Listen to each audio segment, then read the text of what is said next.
এদিকে নীলফামারীতেও তিস্তার ডালিয়া পয়েন্টে পানি বিপদসীমার ওপরে নিচে ওঠানামা করছে। সেখানকার সবশেষ তথ্য জানাতে যুক্ত হচ্ছেন সহকর্মী বিজয় চক্রবর্তী কাজল।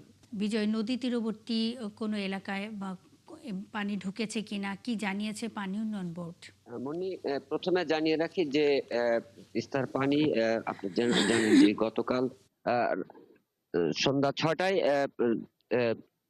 যে বিপদসীমার ১ সেন্টিমিটার উপর দিয়ে প্রবাহিত হচ্ছিল। পরবর্তীতে সেটি নামতে, নামতে এখন ১১ সেন্টিমিটার, আজকে সকাল ৬টায় থেকে ১১ সেন্টিমিটার নিচ দিয়ে প্রবাহিত হচ্ছে। তবে যেহেতু তিস্তা খরস্রোতা নদী, সেই যে পানি আসছে উজান থেকে, যে ধেয়ে আসা যে ঢল, সেই ঢল এসে কিন্তু আপনার ভাটিতে প্রবেশ করছে। যেটি হচ্ছে লালমনিরহাট হয়ে কুড়িগ্রাম দিয়ে সেটি চলে যাচ্ছে।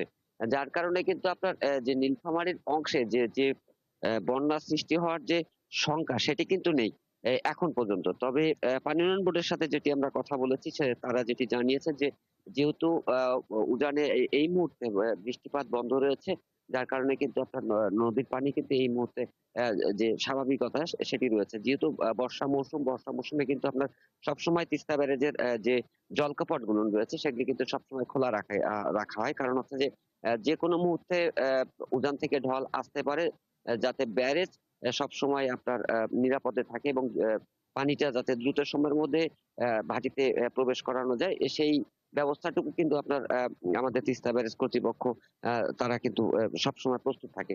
এদিকে আমরা যে বন্যার যদি বিষয়ে আপনি যেটি বলা হচ্ছে, শঙ্কা করা হচ্ছে, সেটি কিন্তু এই মুহূর্তে নীলফামারী জেলায় নেই, এবং যে আশপাশের যে নিম্নাঞ্চল যেগুলো প্লাবিত হওয়ার কথা, সেইটা সেই অবস্থা কিন্তু এখন পর্যন্ত হয়ে ওঠেনি। কারণ হচ্ছে যে যে জায়গাগুলোতে দিয়ে পানি প্রবেশ করবে, যে নিম্নাঞ্চলগুলো তিস্তা তীরবর্তী, সেই অঞ্চলগুলো এখন পর্যন্ত স্বাভাবিক রয়েছে, যেটি আমরা স্থানীয় জনপ্রতিনিধিদের সাথে কথা বলেছি। এবং সেই জায়গা থেকে আমরা যতটুকু জানাচ্ছেন যে আ আ এখন পর্যন্ত তিস্তার যে অবস্থা, সেটি কিন্তু আপনার স্বাভাবিক রয়েছে। মুন্নি। অসংখ্য ধন্যবাদ বিজয় চক্রবর্তী কাজল।